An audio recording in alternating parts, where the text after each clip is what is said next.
Yeah, so hopefully you guys have been watching some Carnage Corbett highlights and stuff like that. He's a pretty decorated Muay Thai champion, one of the toughest dudes in the world.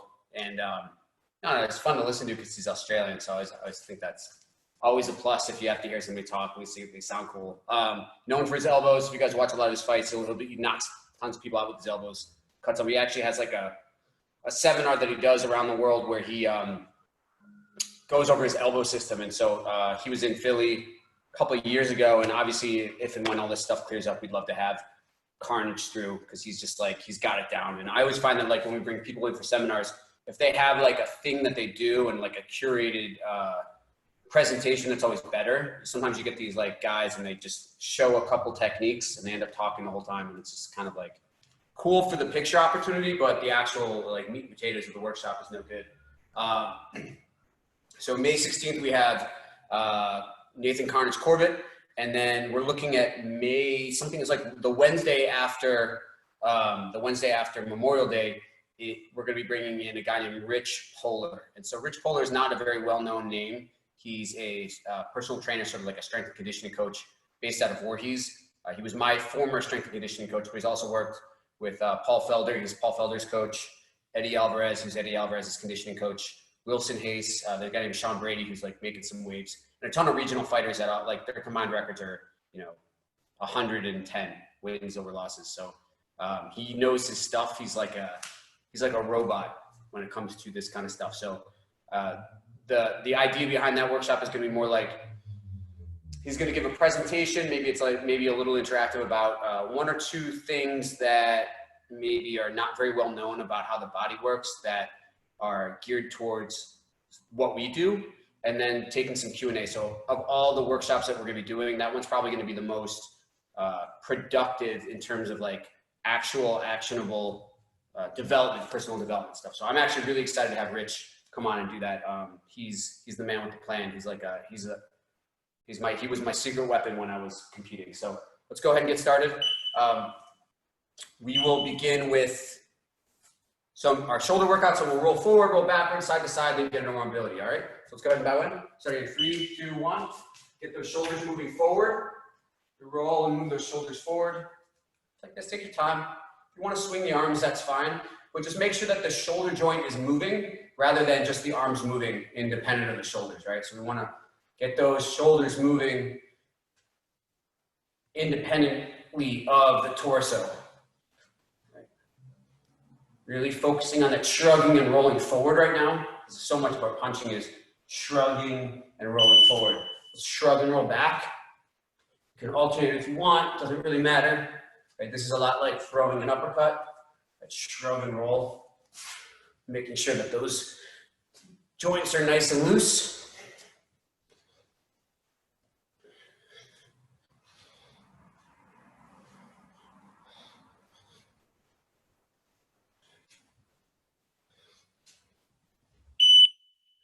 Chest and back.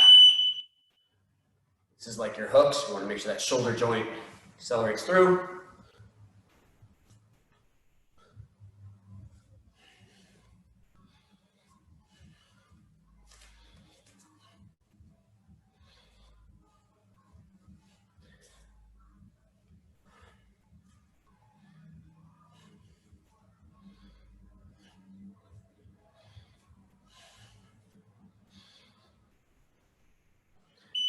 Nice, and time. All right, for our mobility drill today, we're gonna take it nice and slow. We often do this in a fast way, okay? So we're going to check, kick, push, return. So open, teep, kick, return. So check, power movement 3, power movement 4, return, check, power movement 3, power movement 4, return. So we're gonna do that for about 2 minutes. Go side to side, take your time. Just really, really slow. Work on the balance. Whenever possible, especially when we're moving around like this, try to keep your elbows in. We're gonna use our elbows a lot for like catching our balance, but we want to not have to. Right? We wanna be able to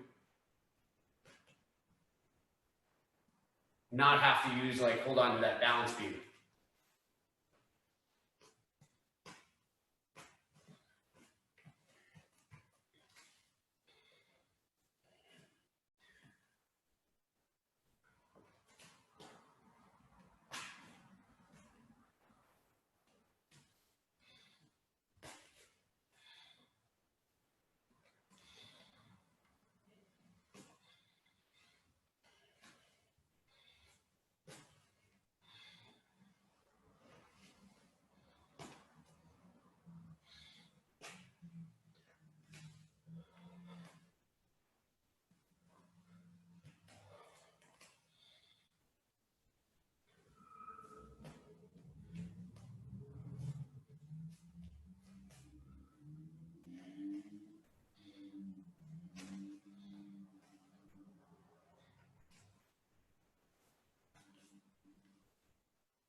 And time. If you're struggling with that, keep in mind that your head is like your counterweight. So if you're falling forward on your teep, it's probably because you're not throwing your head back enough. If you're unable to like get your leg up high, it's because your head's not coming forward enough. So just always be playing around with where your head is. That's how you throw your weight around. Makes things a lot simpler, okay? We're gonna go into our footwork series. And again, we tend to add like one new movement a week. So our bonus movement is just going to be that shift step or the diamond step. So again, we have, 4 points of a diamond. You can think of like 12 o'clock, 3 o'clock, 6 o'clock, and 9 o'clock. In an orthodox stance, our feet are at 6 and 9. So it goes 6 o'clock to 3 o'clock, 9 o'clock to 12 o'clock. There's my diamond step. I just moved forward. I can cover a lot of distance that way. And back, and back. 6 to 3, 9 to 12. Right? If we want to be serious about it, we're going to hit a small pivot as we step forward.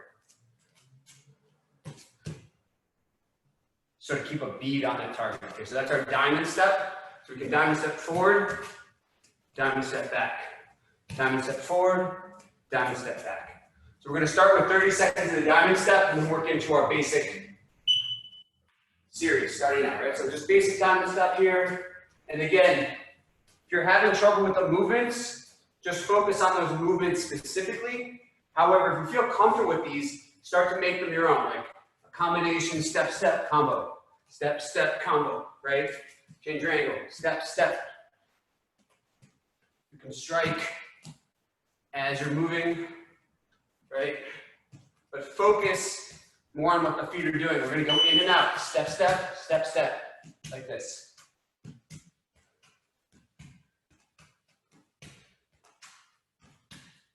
Ideally, explode in each direction. Right? Timing is more important than speed, but speed is extremely important.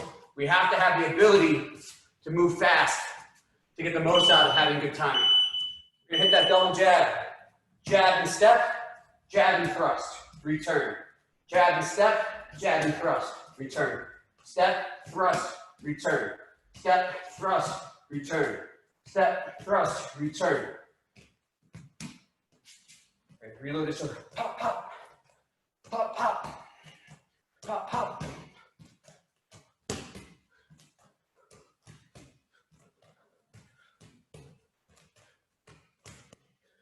Good. Jab, cross, in and out. Step, jab, adjust, cross, return.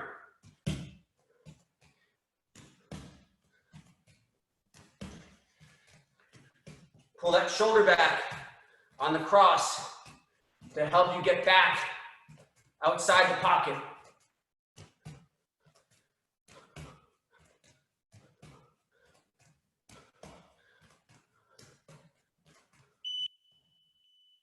Good, we're going to switch our stance. Switch.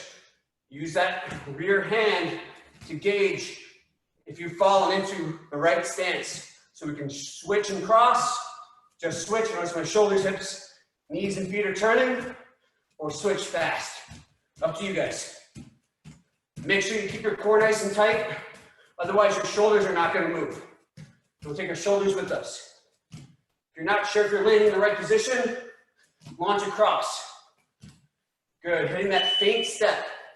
Anchoring the rear foot, it means keep your weight on your rear foot, tap return. That's what it looks like, that's the mechanics. However, you gotta make it your own. So you can show the right hand, show the left hand, show an elbow. Take your head off the line, feint. Feint low. Change your angle, feint. Double feint. Feint and attack. Up to you, draw. Drop step, excuse me. Anchor the lead foot. Drop back. Just like that. I'm not tilting my spine. I'm not transferring my weight. Weight stays forward the whole time. Very important. Often you'll do this with your hands down and come back in. Any counter punch you throw starts from the deepest part.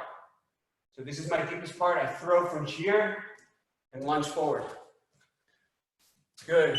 Shuffle step or bridge step, as Van Soest calls it. So again, it's very similar to the feint to drop, to feint to drop, right? Feint to drop.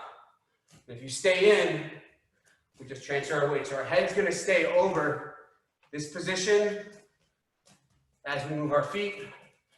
That allows us to cover some distance. Good. Lateral movement, which is our side-to-side shuffle. You can make this into anything you want. Keep in mind that I can feint to the side. So play around with different ways of stepping and shifting your weight, right? So if I lean to my left and step to my right, that's gonna be different than leaning to my right, stepping to my right. Typically, we'll stay a little bit looser when we're circling and creating angles. We're gonna go right back to that diamond step. Diamond step. Maybe you pivot. Diamond step. Pivot. Diamond step. Pivot. Diamond step. Pivot. There you go. Keep it up.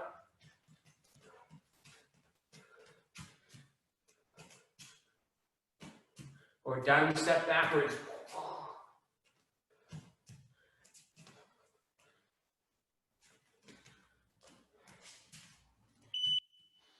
We're going to go right back to in and out movement now. Round two, everything's a little bit faster. Make it your own.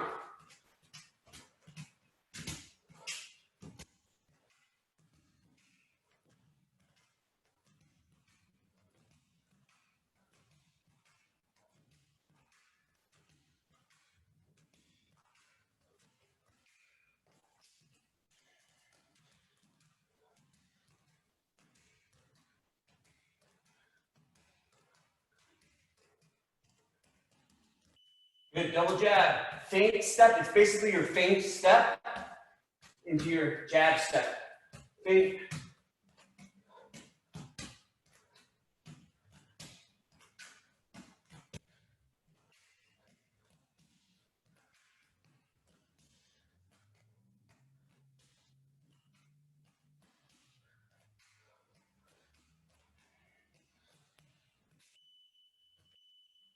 Good, ready to your switch step.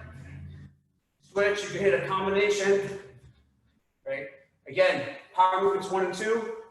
Doesn't matter what stance you're in. We send our weight from side to side, that's all it is. Turn, send your weight from side to side. Whether you're throwing orthodox left hook or southpaw left hook, right, you're still shifting your weight from left to right, turning your hips. Very simple. Good, feint step here. Really want to be selling, we got to sell that. So if I just tap my foot like that, I'm not getting anybody to bite down. I explode, be explosive on that feint. Right, so I can mess with the rhythm here. So 1, 2, 3, and 4. So start to break, be a little bit choppy. You don't want to be predictable. When you're predictable, you're going to walk into something. So we got to always think about changing our tempo. Go to that drop step, but again, if you want to use it as a counter, whatever counter punch you're throwing is thrown from the deepest part. Right, so I don't wait to come back in before I throw my punch. I throw it from the deepest part. We're not moving our spine, so my head is going to move because my feet move. If I lean back, I'm going to get too heavy on my rear foot. It makes it slower. We can do that. It's just a different technique. Go into that shuffle step. Okay, we can step and shuffle off at an angle. We can shuffle and pivot, right? We can change our stance. We can shuffle to southpaw. Shuffle to orthodox. Shuffle side to side. Use it to create angles. Get in on that kick, get out. Right, that's our pendulum kick here.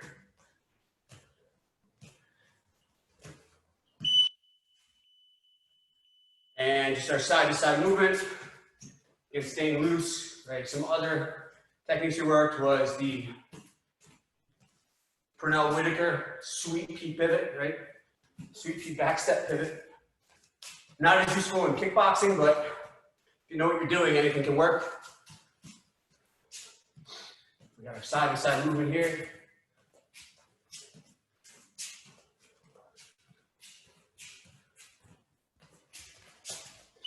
Time. Nice work. Cool. All right, we're gonna go right into a 2-minute round of shadow movement. So everything we do here is progressive, right? We start with our warm-up just to make sure our body's ready. We do our footwork drill. So our footwork is the literal foundation of everything we do. So pretty much everything that we're gonna do in fighting is gonna be here, here, here, here, here, or here. So it all involves that footwork. So now we're going to build on top of that footwork, put it all together. The emphasis of this 2 minutes is not offense, right? So if I plant my feet and just swing, that's kind of like the opposite of what I want to do. Doesn't mean you can't throw offense, but just find your rhythm and find your flow. It's all about like finding that flow. We have the diamond drill, head move on those 4 different points, and then the 2 points forward and back, all right? 2-minute shadow movement, starting at 3, 2, 1, go. Shadow movement, take your time, not a race. Slow is smooth. Smooth is fast. So everything should just be nice and smooth. Not everybody, like I don't have a ton of agility. I'm not like the most explosive person. So I'm not gonna try and be that person. I'm just gonna do what I do. I'm tall and long. I like to move my head in and out. I like to move my feet in and out.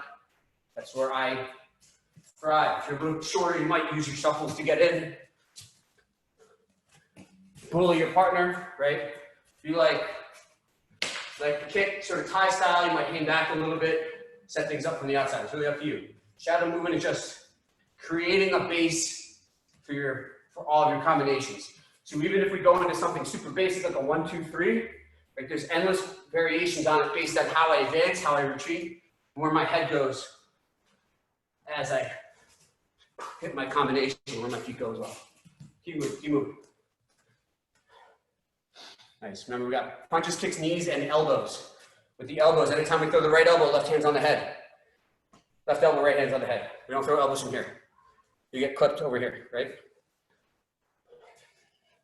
Keep that ramp, high guard, right? Rhino guard. Work your way into the elbows, spear in.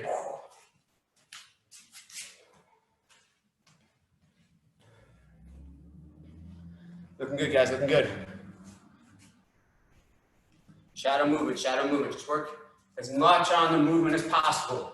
And again, we're only dodging small things. We don't have to like move our head all over the place, especially in kickboxing, it can get dangerous. So just keep the head moving just a little bit. Make it very difficult for them to target on it. So always moving around. 10 seconds, guys.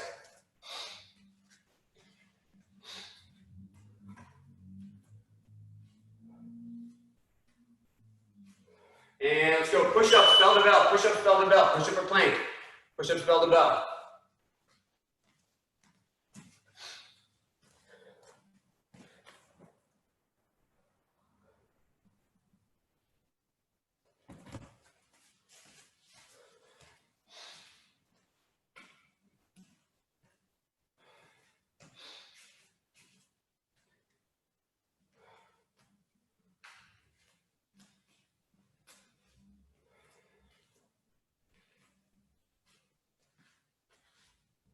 Five seconds.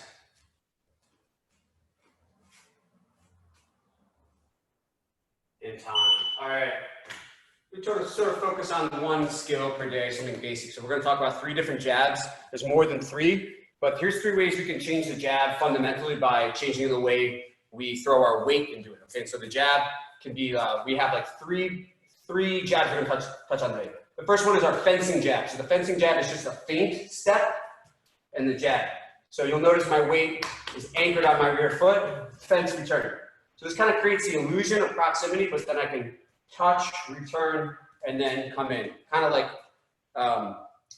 engaging like a trap, like poking it with a stick, letting it set off, and then we can walk past it. So if you're fighting a counter fighter, we're going to use that jab in a very non-committal way. So if we have to bail, we're good. We don't want to step in super hard against a counter puncher unless we're prepared to start brawling, okay, which is totally cool. That's just going to be up to you. So that's our fencing jab, feint step. We have our basic jab. We're going to move both feet and just head stays basically neutral. So the difference between these 3 jabs is where our head goes, right?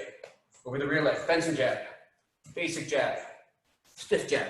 The stiff jab, I just throw my weight into it. Be careful on the stiff jab of not throwing so much weight into it that you have to pivot out. That's an option for you if you intend to do it. But if every single jab you throw angles you out to your left, you're just going to end up walking into a kick. It's going to be easy to time. So we have fence, regular, stiff. Fence, regular, stiff. That's just more or less where your head's going to be, okay? So what we're going to do for 2 minutes, we're going to do shadow movement plus combinations. And let's try to focus on throwing 3 combos in a row. The first combo starts with fencing jab. Second combo starts with regular jab. Third combo starts with stiff jab. Okay? It can be any combo you want. So that one there was good. Play around with this, guys. Go ahead. Now, even if just keep your ears open as you're going. Even if the combination might be 1, 2, 3, it doesn't mean that each combination has to have the same rhythm of 1, 2, 3.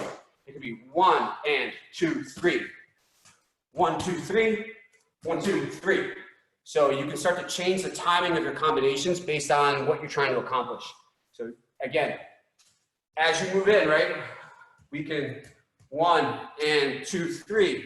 It's the same thing, but now we're adding that diamond step. 1 and 2, 3. We add the shuffle step. 1, drop, 2, 3. We add the drop step. 1, pivot and shuffle. 2, 3. There you go. So start to play around, build up from the ground from your feet.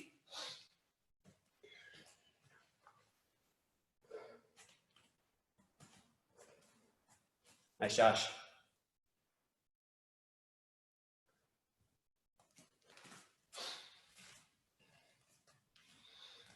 Just keep your ears open, guys, but keep moving, right? If you want to quote unquote sit down on your punch, send your weight from one foot to the other heel. So you're going to go ball of the right foot to heel of the left foot. Ball of the left foot to heel of the right foot. You don't have to drop your heel, but it's just a good way to ensure that your weight is going at a slightly downward angle. Otherwise, you may end up vaulting over your lead or rear foot, and that's going to get you off balance. So once you lose your balance, it's very difficult to recover it while being effective. Nice, Kai. What's up, my man? What's up, Din? 20 seconds, guys.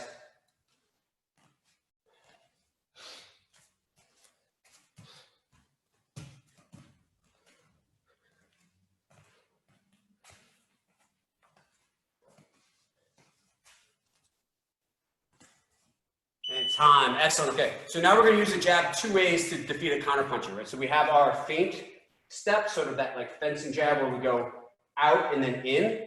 So we'll use that, spring the trap, step in, 2, 3. It doesn't matter what you do after the jab. It could be 2, 3, it could be 4, 3, it could be 1, 2, 3, it doesn't matter, right? Jab, pop, pop, then we hit them. The second option is to step in heavy, make them think that you're exactly where you are, and then hit a drop step. So if I step in heavy, my lead leg is heavy right here, but I can drop 2, 3. Okay, those are 2 different ways to bait them. So they're not taking the bait when you're hanging back, right? We can step in heavy, drop 2, 3. Heavy, weight over the lead leg, rear foot bounces back, 2, 3. So I'll show it from the side. Heavy, step, 2, 3. Or heavy, 2, 3. Okay, 2 minutes, go ahead. It's all about where your weight is. So if you know where your weight is, you're gonna know exactly how you're gonna be able to evade on that straight line. That's gonna be up to you, right? If my weight's back, I'm gonna go out and in. If my weight's forward, I'm gonna go in and out. It's kind of the same thing. You'll learn how to adjust this through sparring and stuff like that, but being able to just hit it without thinking about it is what we're working on right now. Just getting those skills so deep into, you know, our nervous system that we can just execute without thinking is the way to go. Okay? After every combination, guys, make sure we always disengage. Always disengage. So, always disengage.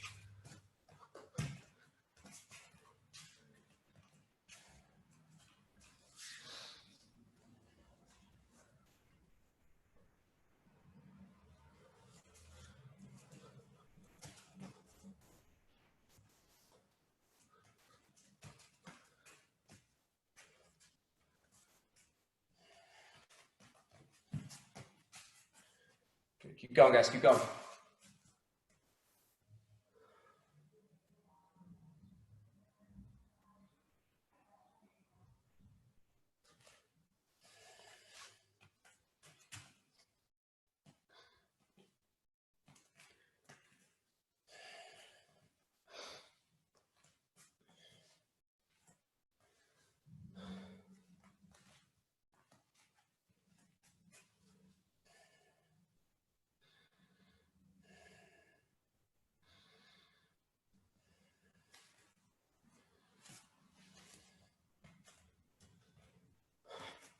Time. All right. Next one, sort of on that same vein. Okay. So sometimes, like, the jab is a very non-committal punch, which makes it so useful that I can kind of like probe and not really commit too much to like brawling. But sometimes we're going to have to move off of our cross. So here's a really important concept, guys. Watch my head. When I throw my cross, my head moves forward. I'm actually closer to my target. If I stay here when I'm moving, my head's going to be closer than if I pull my shoulder back. So we're going to step in heavy, right? Because anytime I throw that cross, my weight ends up heavy on this foot.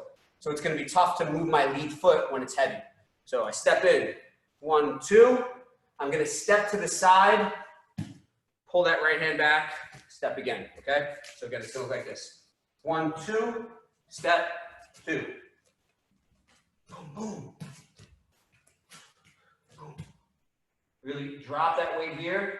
I'm going to slide out to my rear side as I pull my head back and come back in. Boom, boom, boom. Just like that. Okay, so we have jab, jab, drop, and jab, cross, pull, and go. Okay, so it's a pull step because I'm shifting my weight to that rear leg. All right, let's go ahead. 2 minutes. Go ahead. Put it all together. If you're struggling with any of those specific techniques, then just break it down into one of those techniques. So I'll go through that again. It's nice and slow. 1. And again, when I throw a jab cross, I don't want to throw too much weight forward. It'll just, whatever power goes into my jab is going to be taken away from my cross. So you have to just balance that out. 1, 2, reset load, adjust, right? 1, 2. It's almost like we're hitting a diamond step there after that cross. Step to 9, step to 6, step to 3, step to 12.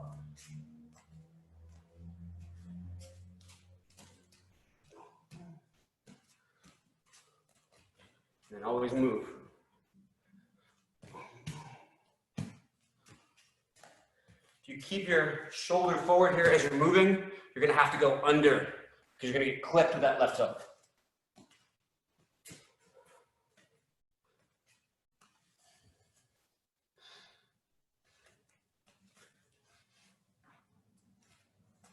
Keep going, guys. 1 more minute.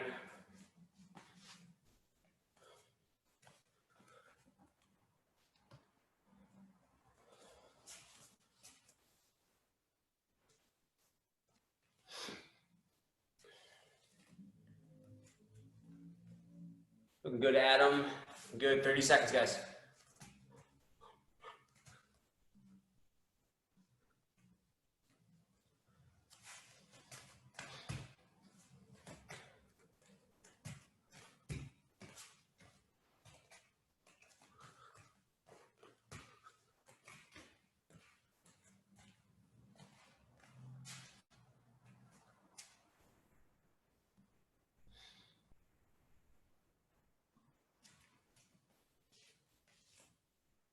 Time. Cool. So I'll just give you guys catch your breath real quick. I had a coach who was like super crazy. He was like this big rockabilly dude. He's like 230 pounds, professional Muay Thai fighter, real mean person. And used to beat me up all the time, but he didn't train with me very often, even though he was my coach. So after like, I hadn't sparred him in like 4 months, but I'd learned how to use a drop step like that. And so we were boxing and, you know, he was kind of just like beating me up a little bit, but allowing me to work. And I hit him with the jab, drop, cross hook. And I remember hitting him clean with the cross hook. And he went like this. And I knew that I was going to get the shit kicked out of me, and it happened. But it does work, right? And that's against like a professional level person. So it's really easy to time if you practice it. The thing about timing and counterfighting is that it's based on what you feel, not on what you see. So if you try to use your eyes to time the punch, it's going to be too late. But you time, drop, time. And that's how it works, okay? We're going to hit 1 3-minute round of shadow boxing with some sprints, and then we're going to finish with some conditioning, okay? So on my count, when I say 20, you're just going to hit 20. If I say 30, you're going to hit 30. Let's go. Clap on 3. 1, 2, 3. Open up with 50. 50. Let's go. 50. 50. Let's go. 50. 5-0. As fast as you can. Bonus points if you're doubling up every 3 punches or tripling up on the same side. Boom, boom, boom, boom. Fire, reload. Right? As you're sprinting, you can add drop steps.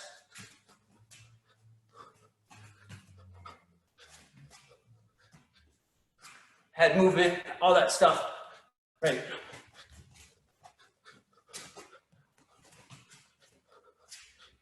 Good, keep moving.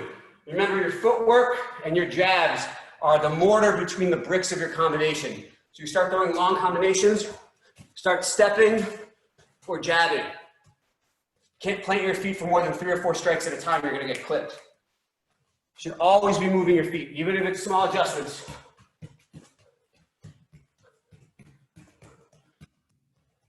Let's go 30 strikes, 30 strikes, 30 strikes.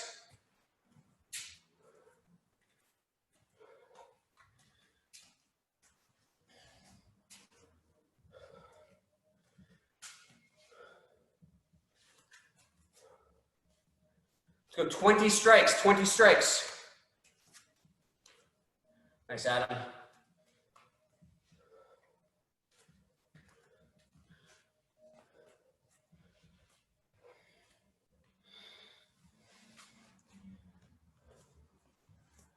Keep moving, guys, keep moving.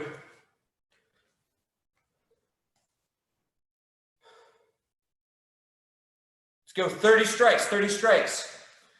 If you want to just step each time you throw a punch, you're going to get very good at moving while you throw your punches. So your step and your snap land at the same time. We'll sprint the last 30 seconds of the round. And again, the sprint doesn't have to be feet planted. You can move around a little bit, move your head. Or you can throw that punch. You can throw a punch in any of those 4 positions. 12 o'clock, 9 o'clock, 3 o'clock, 6 o'clock, doesn't matter. So move your head, move your feet as you're sprinting. We're gonna start in 5, 4, 3, 2, 1, go. Let's go, sprint it out, 30 seconds.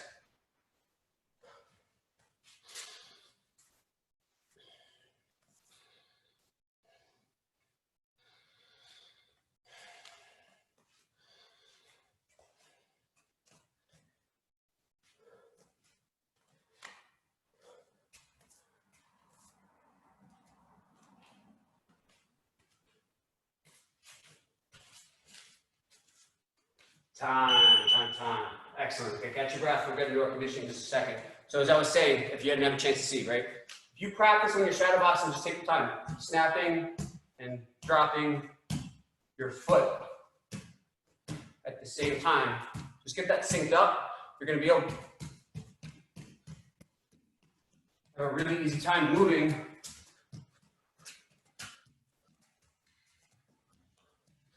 as you're hitting, right? So that's just like, I could do this, or I can move my feet and my head at the same time. So you'll figure that out. The first part is just coordinating hands and feet, real basic stuff, okay? we're gonna go into teeps, 45 seconds on each leg. Tap, teep, tap, teep, tap, teep. 45 seconds. We're gonna switch legs twice. Starting in 3, 2, 1. Go, bounce them out, bounce them out. Again, anchor. It's a left teep, anchor over your right foot. Teep. Make sure your breathing is sustainable. That's gonna dictate your pace. Breathing's gotta be sustainable.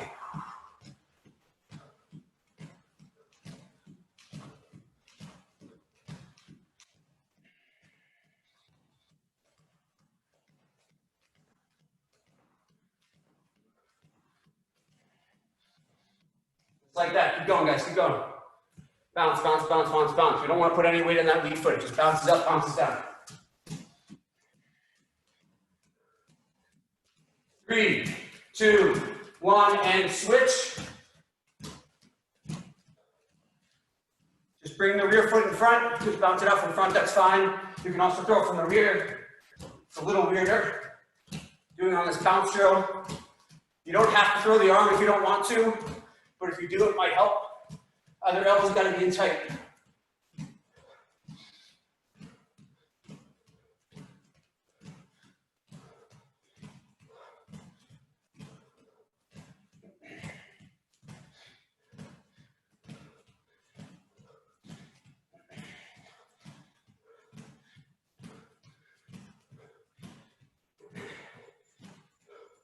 Three, 2, 1, switch.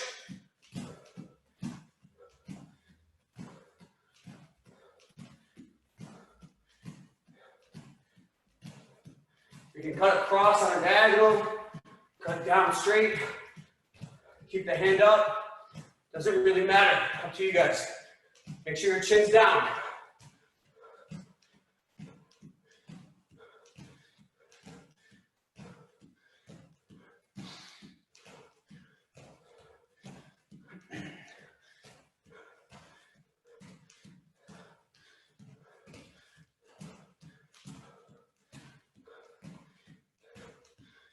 Three, 2, 1, and switch.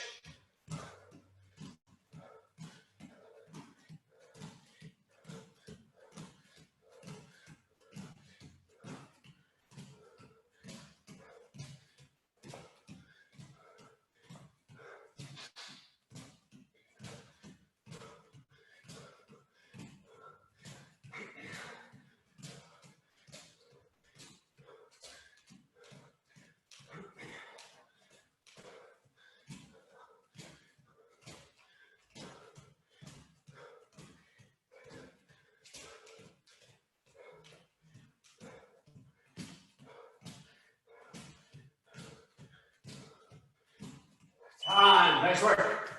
All right. Find something to stabilize yourself on, like a wall or a chair. We'll do 5 controlled lifts, right? 5 controlled lifts left. So I'll show you what it looks like. Spine is straight. Hold at the top for a count of 1. Make sure the leg doesn't come up and down like that. We hold at the top, then bring it down nice and slow. No momentum, no swinging. 5 right, 5 left. 2 minutes. Let's go. 3, 2, 1. Go ahead. Control. Slow is good.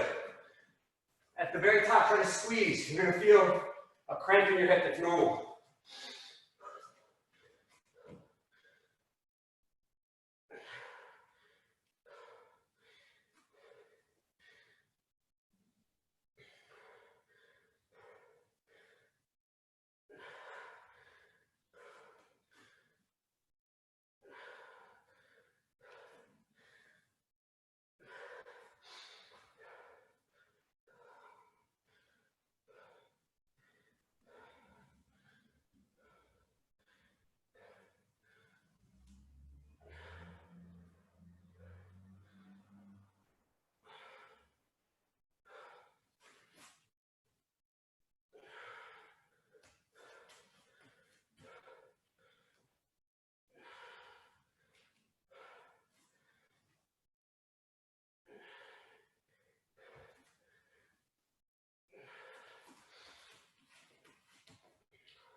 just swing through. So we're going to do 10 and 10 back and forth for about a minute. It's going to look like this. Just whenever you're ready, go ahead. Just swing through.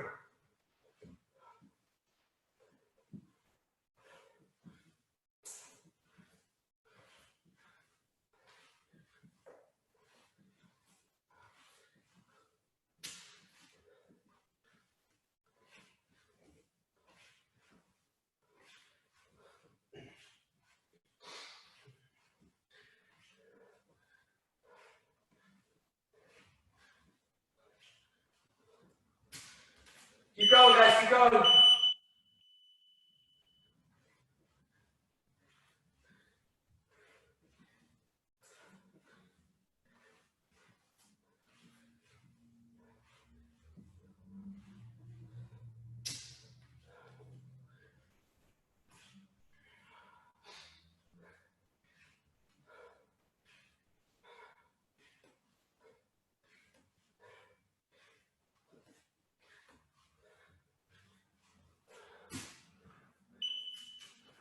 And time, nice work.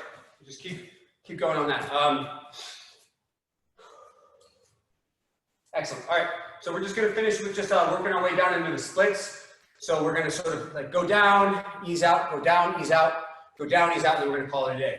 So we have two options. You can go from your knees, or you kind of widen out and use how you shift your weight to get a little bit more tension in the hips, or sort of Jean-Claude Van Damme style, all the way down. What I recommend is having an anchor heel, and the other heel walks you out as we go. Okay, so we're going to try and get 3 30-second bursts with a little bit of rest in between. So as we're here, just kind of work your way down. Slight bend in the knees is okay. All right, just kind of work. Use your hands if necessary. If you want a little added extra balance training, hands off the mat. Just be careful you don't get stuck. With every exhale, you might want to inch a little bit farther. Good. The idea here is not so much getting the feet apart, but the hips down. So you can have your feet pretty wide. If you start forcing your hips down, you'll feel it. That's another way we can manage pressure. And relax. And then shake it out. Do the next one in 5 seconds. 4, 3, 2, 1. At the time we're kind of like stretching the groin, I strongly recommend you don't go too hard, too fast. The 3 worst injuries I would say are lower back, groin, and neck. Basically anything that's like in line with the spine will make your life miserable. The groin is terrible because it's going to hurt no matter what you do. So really, really be careful here.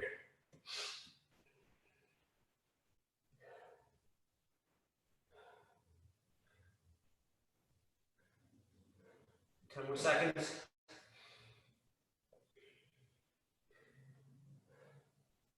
And time.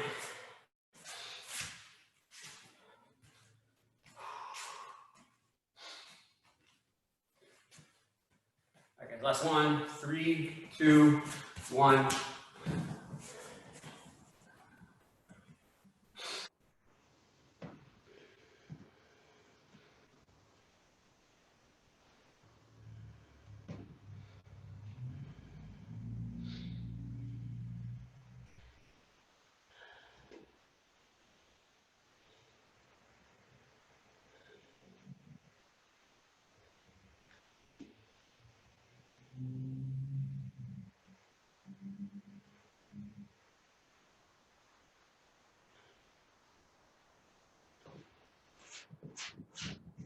And time. Nice work, guys. Just to recap, May 16th is the Nathan Carter's Corbett workshop. I'd say of the 3 people we've had do workshops for us between Tiffany and Artur Kashenko, Corbett's probably going to be the most curated and maybe most, I'm trying to think of the word, like well-practiced kind of presentation. So I'm really looking forward to that. And then on the 27th, this is very tentative, but on the 27th, we have Rich Poehler, who is a trainer to the UFC stars. and kind of like a mad scientist when it comes to body mechanics. And so he'll be talking about different ways we can, I'm kind of leaving it open-ended, but like the one thing may be like what the serratus muscle is, why it's important for punching, how to strengthen it, what problems you can have if it's weak, how to tell if it's weak, you know, alignment things, all these things add up. And like I said, he was Paul Felder, Eddie Alvarez, Sean Brady, Wilson Hayes. I'm thinking of probably all of the best fighters in New Jersey train with him. I used to train with him back in the day. Also, I'll throw my name on that list. But he knows what he's talking about. So that's going to be May 27th, and that will probably be the most productive of the master classes that we do. You're going to have a lot of just like tangible stuff that we can work on as we go, okay? So Muay Thai people, thank you very much. BJ, we're going to start in 1 minute. I'm just going to grab a drink of water.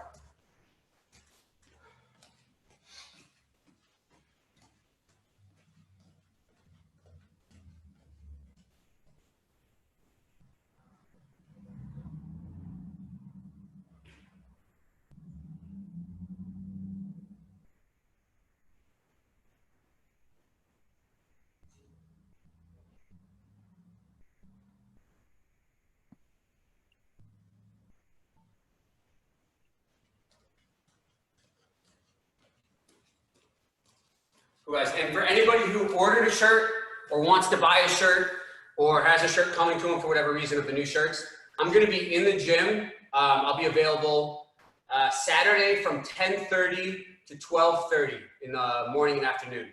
And so some of you guys saw on social media like the Fight Bond stuff. I'm not going to talk too much about it now, but one of the things that we're doing is for people who are in that program is blocked off dedicated time in the gym. So that may be, I guess that's maybe illegal. But you would have the gym to yourself or with somebody that you live with. So it would basically be an extension of your house, and the gym would be sanitized before and after you come in. So we have 2 people that live together coming in Saturday morning, 10:30 to 11:30. And so next week we're going to start, we'll start booking dedicated time for people in that program. That'll be one of the ways we're going to ease people back in. And there's a lot of other information coming in, so just a heads up on all that stuff. But if you have a t-shirt coming to you, I know a lot of you guys do, stop by anytime between 10:30 and 12:30 on Saturday. We'll get you guys hooked up. And I think that's it, okay? So let's start with BJJ. We're gonna go right into our mobility drill. So we'll start arms up, reverse lunge, grab the knee, Superman, and then switch side to side. Take your time in each position. Nice and slow, get the stretch. And when we go arms up, make sure that the shoulders don't shrug up. So imagine you're holding onto a bar and you're just moving it along the path of like a circle, right? So we don't lift up, we just get our hands pushed backwards.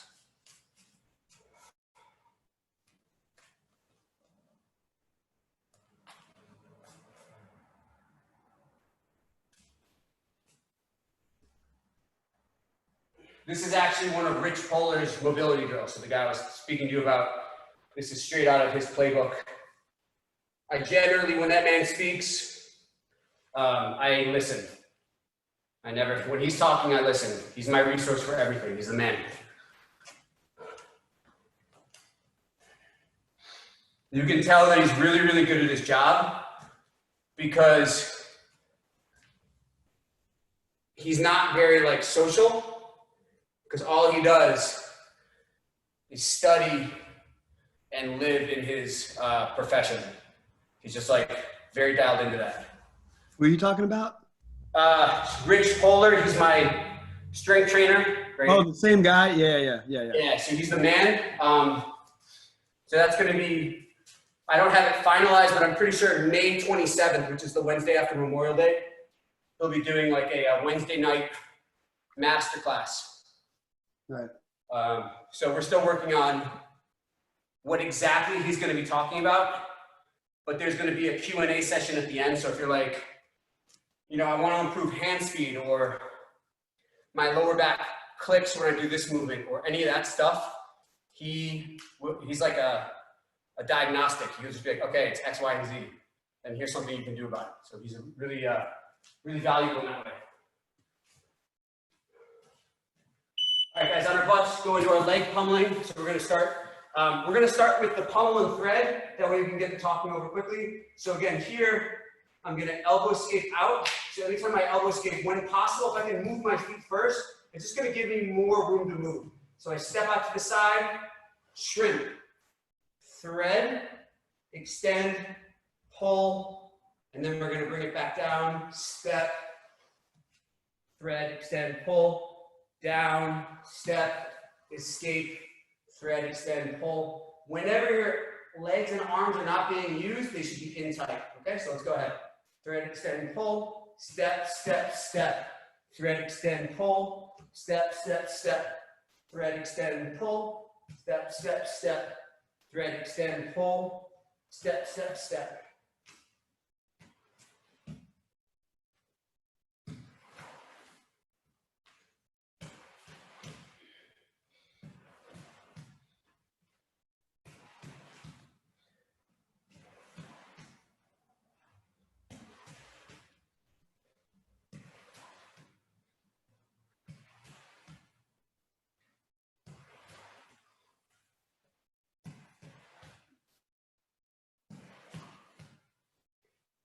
Good. Now we're going to go into a leg flare. Okay, so it's basically the same idea. Thread, extend, pull. Instead of coming down to the outside, step over to the inside. We're going to wedge our bottom knee through the loop. Thread, extend, pull, step. Again, I'm lifting my hips. Thread, extend, pull, step. You can do it in one motion, that's great. If you don't have like a really soft mat, you may have to step your way underneath, which is fine. The same idea. Step, step, thread, extend, pull, or bump, flare, thread, extend, pull, bump, flare, thread, extend, pull. Up to you guys.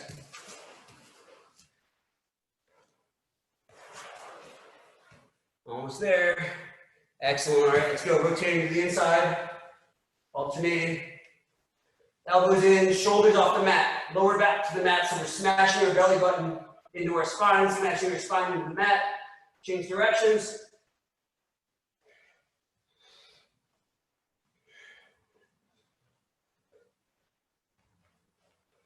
Good.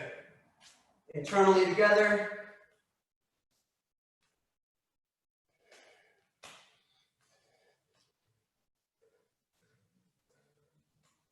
Internally outside, or sorry, externally out together.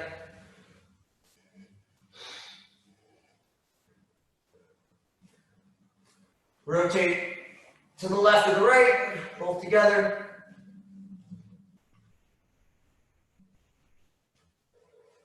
Shoulders off the mat, change directions.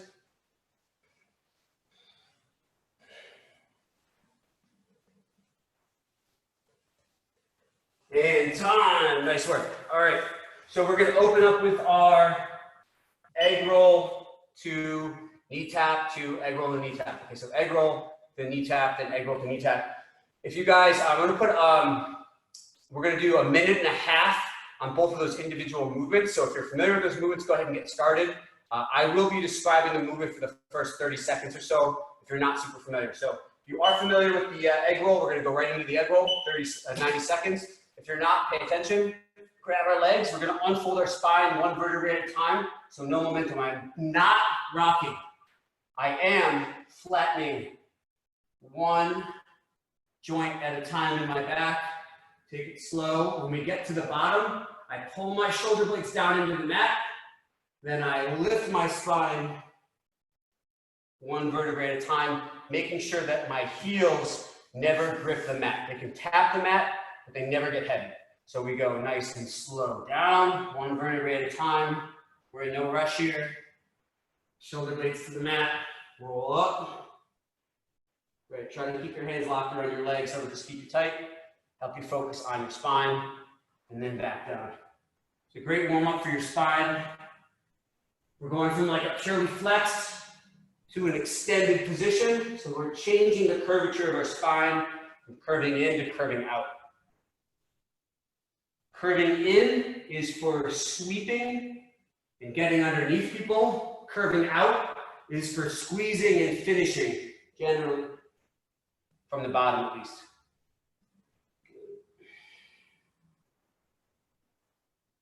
Take your time. It's actually one of my favorite movements. I have a bad back, so it helps. All right, let's get into our deep squat position. Go right into our knee taps. So on the knee taps, we're basically transferring the weight from our heels. You can see my toes are bouncing a little bit to the balls of my feet. And as I do that, I bring my weight to the balls of my feet, lean my head back, otherwise my knees are gonna crash into the mat. So I keep the weight on my feet, balancing on the point of my toes, tap my knees, tap my heels, tap my knees, tap my heels. Right, if you're dialed into moving your head like a pendulum, just like you would for a teep or a Superman punch or a kickstart punch, this should be easy to comprehend, right? So I'm moving my head. As my weight goes forward, my head goes backwards and I maintain balance. So it doesn't look like my head's moving backwards, but I am leaning my spine back. I'm gonna tap my knees forward. Try to keep your elbows in if at all possible. Heels to the mat. Tap, return.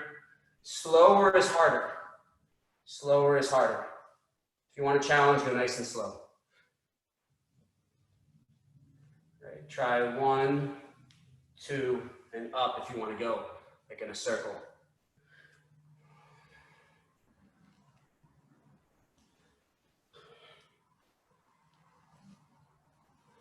Good. 15 seconds.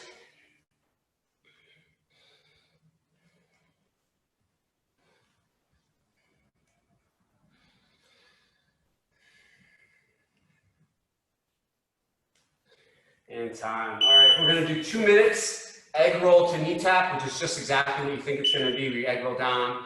The only time we're gonna be allowed to do some momentum is when we, come back up and I have to get from my butt to my heels. So pull your heels in tight. My legs are really mobile, so I can kind of really open my knees, create space for my chest to come forward. That's how I kind of throw my spine into it, throw my head into it, and then we tap. Grab.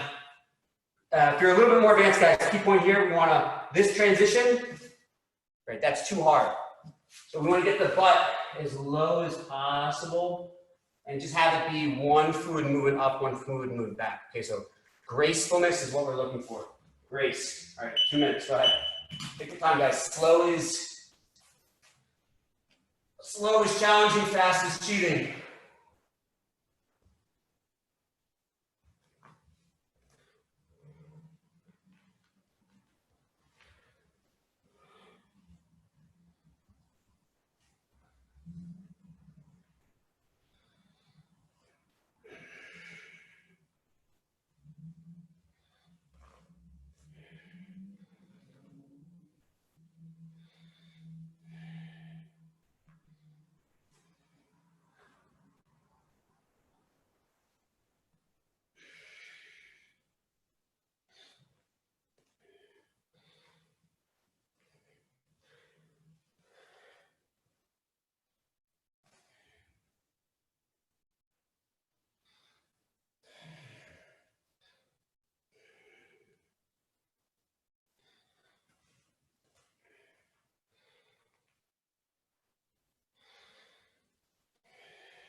Time, nice work. All right, we're gonna go into the mount armbar drill. Okay, so really, really quickly, and we're gonna put it on for 3 minutes. If you're having trouble with it, I'll go through it slow, but I wanna keep you guys moving.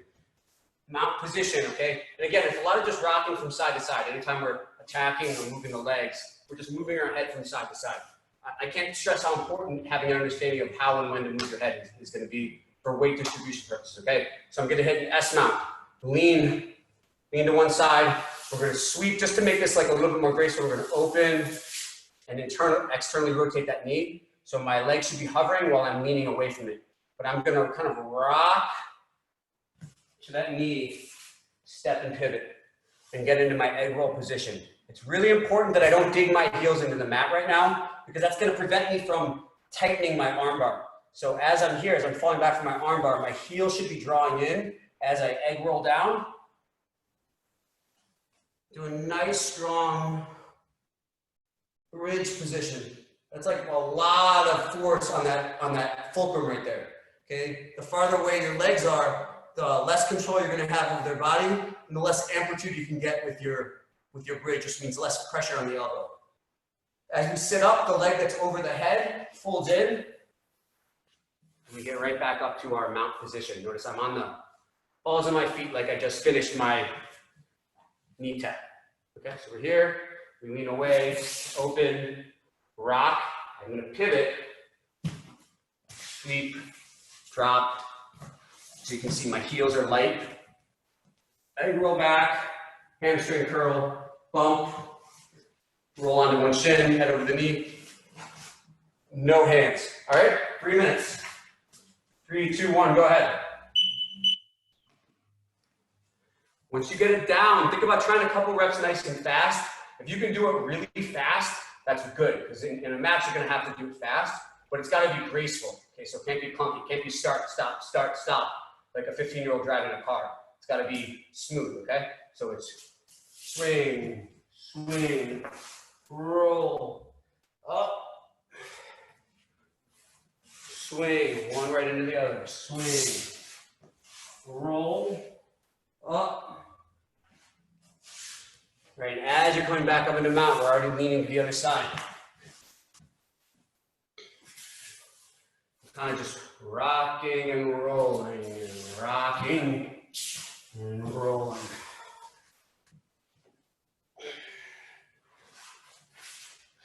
As I come up, I'm already sitting to the other side.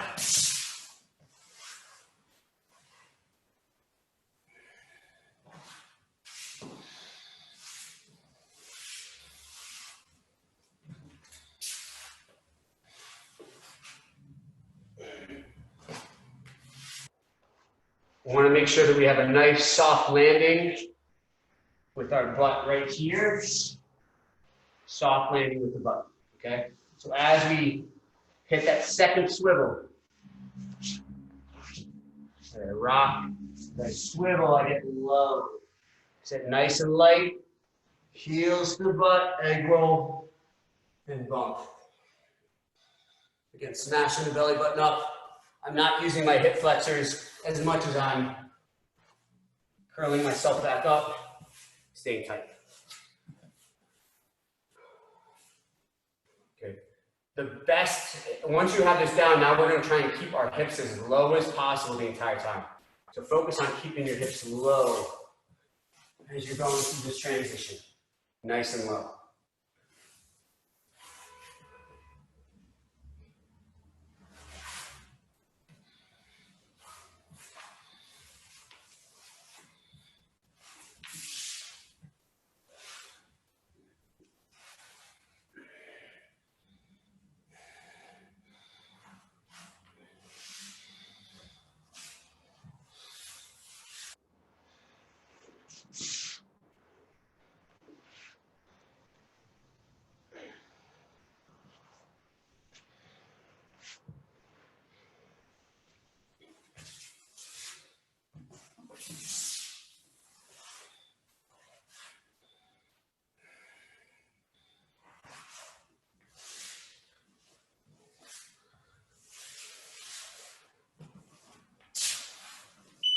And time. Nice work. Any questions on that real quick? I know Brandon and I talked a little bit about how the class is running. Any questions on that drill? Okay, cool. Like I said, keep your hips low. So typically, like if I have a mount and I'm going to S mount, I don't necessarily have to post my hand, but from my S mount position, if I'm S mounting, if I'm S-ing on my right side, I'm always posting my right hand to the mat here. Then I can really lean heavy away from this and release this leg, okay? So you don't have to post when you initially go to S mount, it can help, but sometimes you'll just be able to like lean enough to your side where we can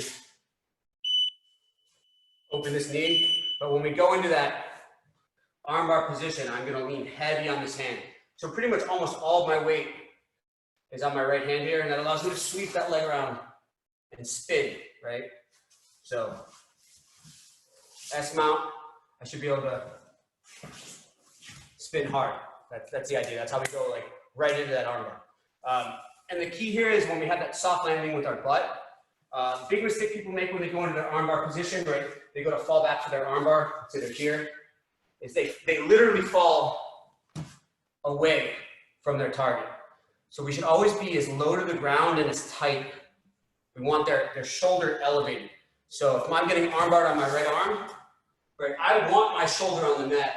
If my shoulder's up off the mat, I'm in a lot of trouble. But if I can get my shoulder to the mat, I'm that much closer to escaping. So anytime we can wedge the fulcrum of the armbar, which is the hips, under the shoulder, that's like so tight that all you have to do is just hold the arm in place and they're probably gonna tap. So when we fall into the armbar, like we literally fall in to the armbar rather than down or away, right? So I'm here, I swing in, and I'm almost like, I would like actively pull my hips in as I fall. So it looks like this, but what it's really gonna be is more like this. Does that make sense? Just something to keep in mind as we go. All right. We're gonna go into knee on belly transitions real quick. So we have two major transitions. And again, we're really working on the serratus muscle, weight on the palm. So again, we're here, knee on belly. I'm gonna just boom.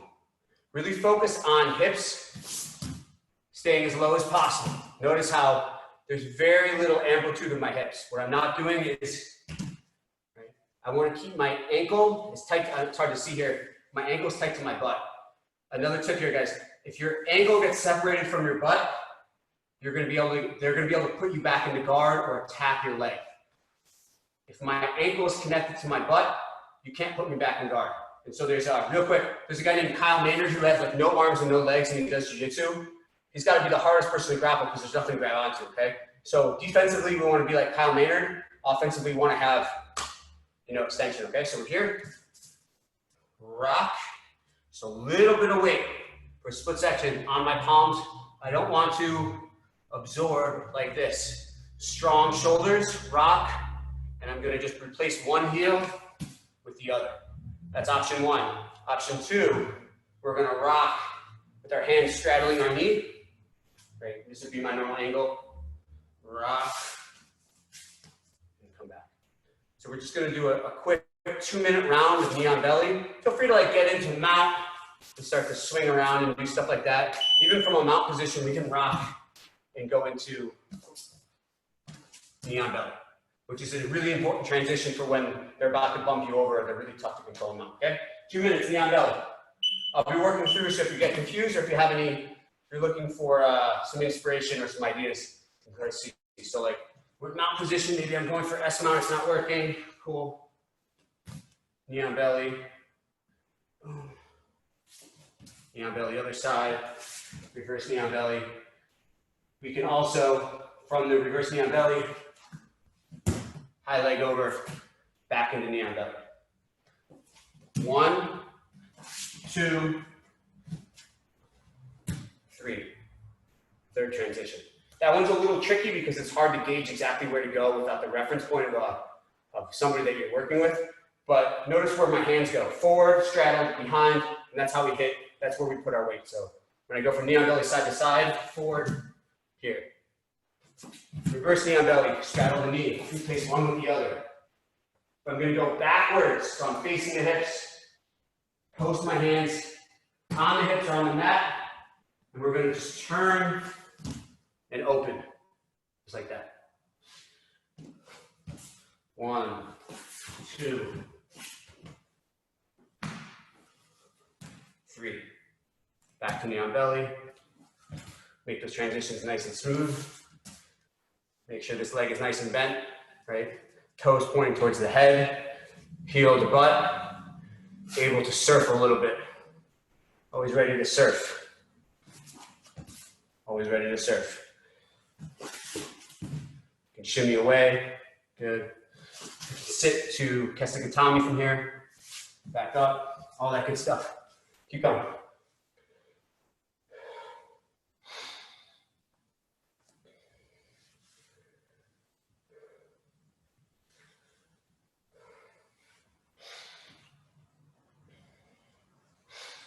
Time.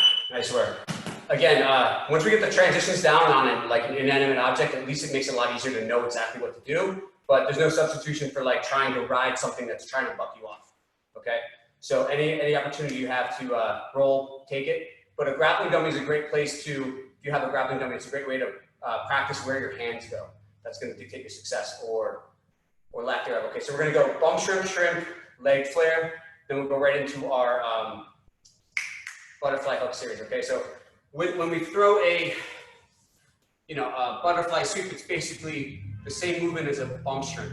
So before we even get into the elbow sweep series, we're going to do just about a minute of turtle rolls. We call these ninja turtle spins in the kids class, where we get to our diamond guard. So feet together, elbows close to knees. We're going to grab our feet, stay nice and tight. So instead of flying backwards, I'm going to go to the right, back, left, and then up. I'm going to end up facing the opposite direction. I'm going to need a lot of momentum here.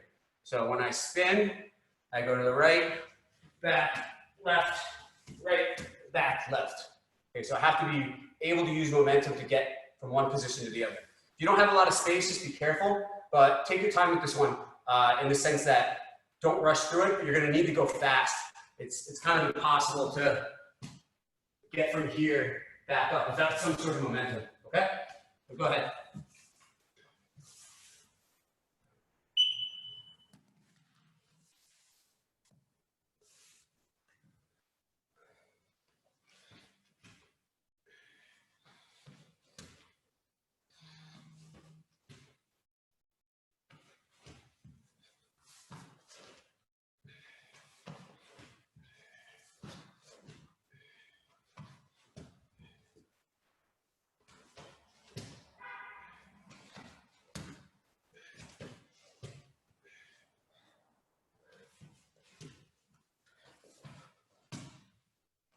You don't want your weight to get too much onto your shoulders, okay? So keep a nice curved spine and try to keep your weight on your hips and lower back.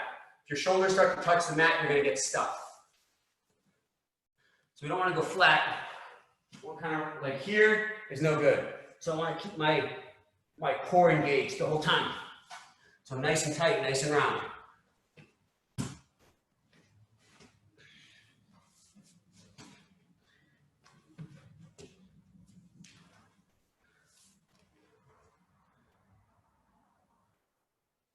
Nice, guys, 15 seconds.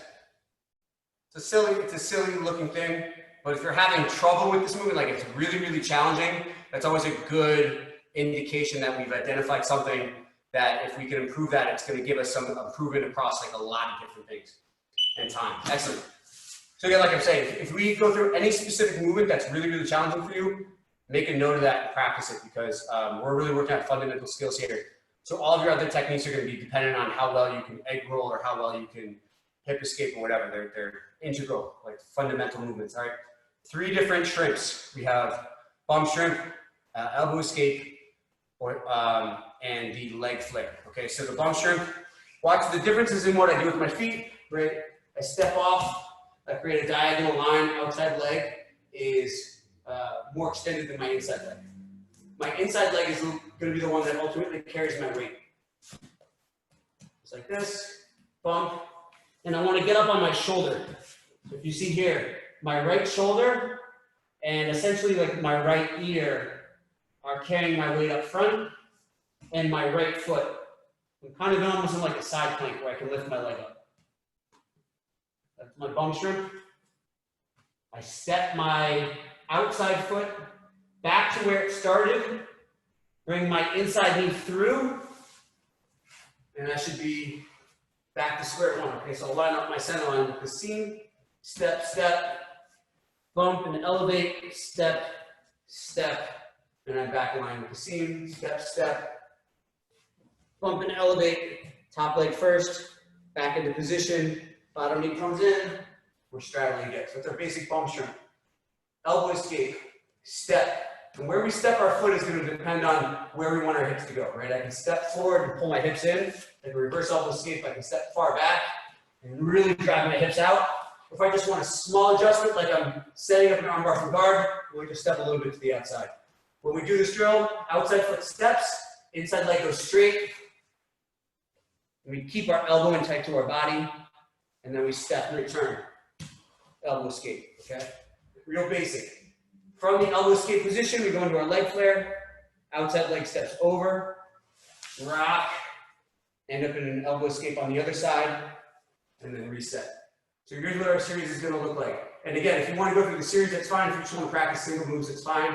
3 minutes of bump shrimp, reset, elbow escape, leg flare, reset, bump shrimp.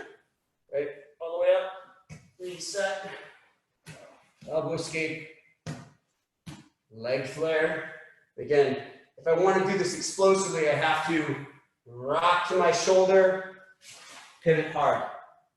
If I want to do it slowly, I'm going to keep my hips low. It's really going to be up to you. So we'll do 3 minutes on that.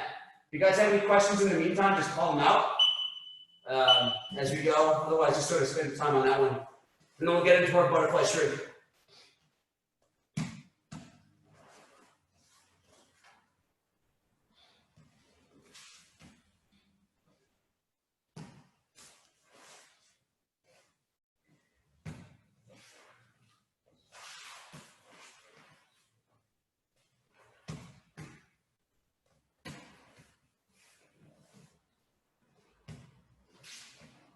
This series is a lot of which foot goes where. So take the time to make sure that your feet are going in the right place. Okay. Lined up for my bump shrimp. And I go. Reset my bump shrimp. Back to normal. Line up for my elbow escape. I'm good. Line up for my leg flare. I'm good. Square back up. I'm good.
Nice work.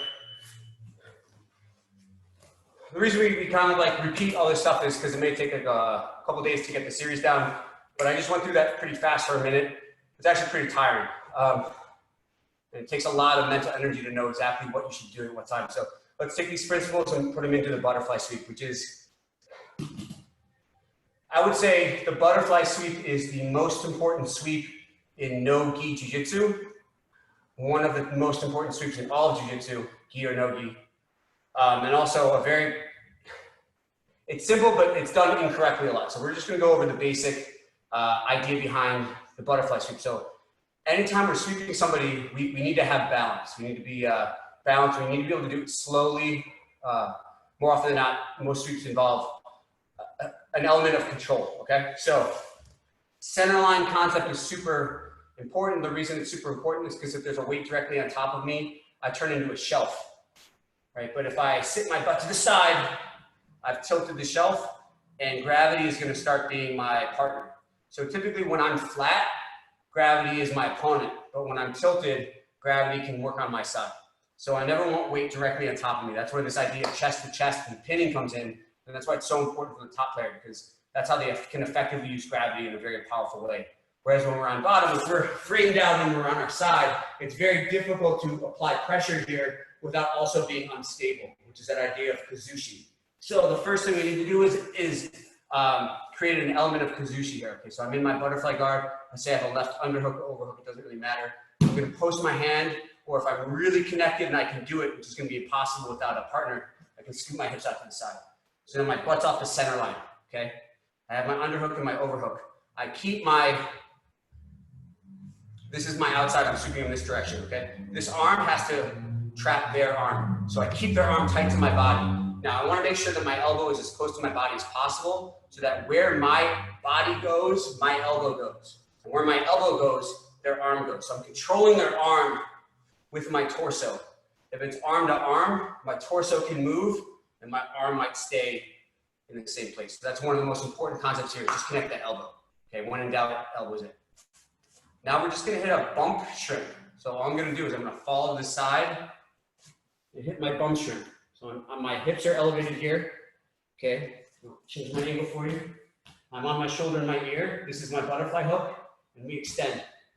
Now we'll take 2 extra hops, because sometimes it takes a couple extra throws to get them over, and that's our butterfly sweep. When we're finishing, we just come to the top and sit through into like a Kesikatami knee slice.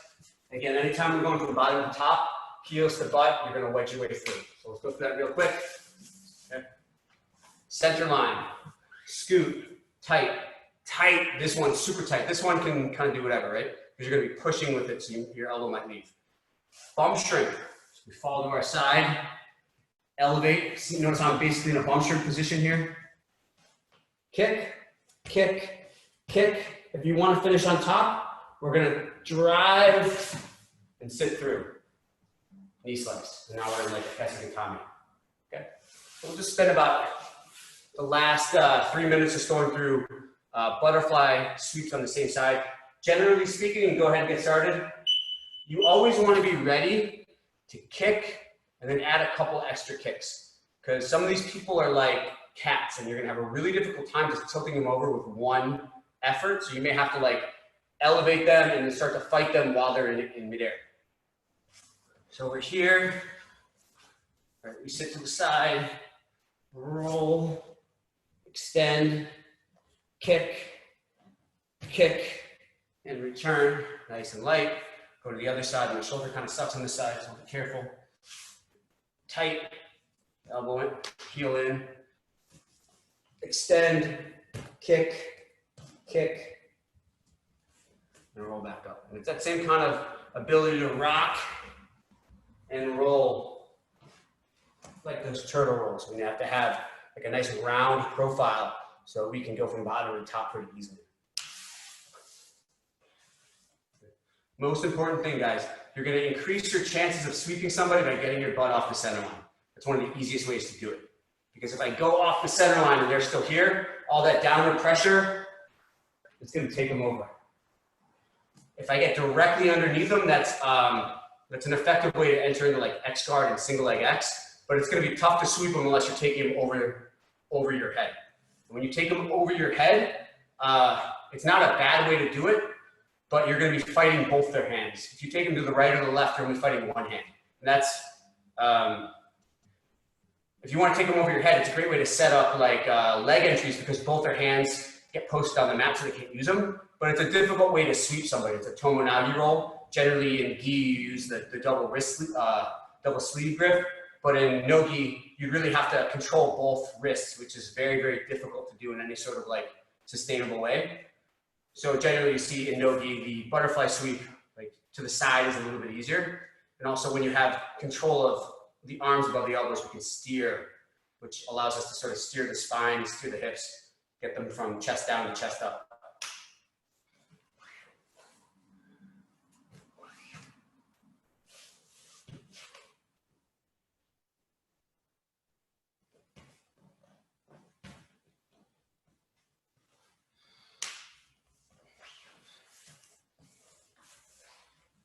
Again, same idea here, strong shoulder, strong rib when we post. Here, sometimes can get stuck. Strong shoulder, good. 20 seconds.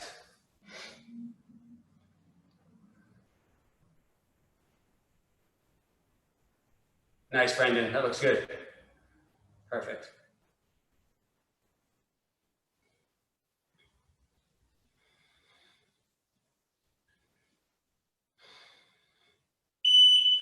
Time. And just a little variation here, just to sort of help you visualize, right?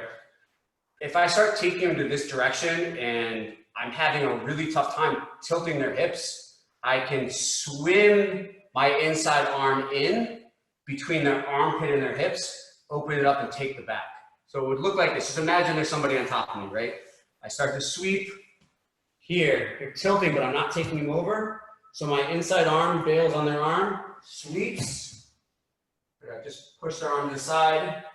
I can elbow escape, and now their back would be here. So every butterfly sweep kind of combos with a leg entry as well as a back take. And that's why the butterfly sweep is so important, right? Because if I were to, let's say, butterfly sweep them this way, and their hands touch the mat here, I can just engage for that single leg X, because their foot will end up where I want it.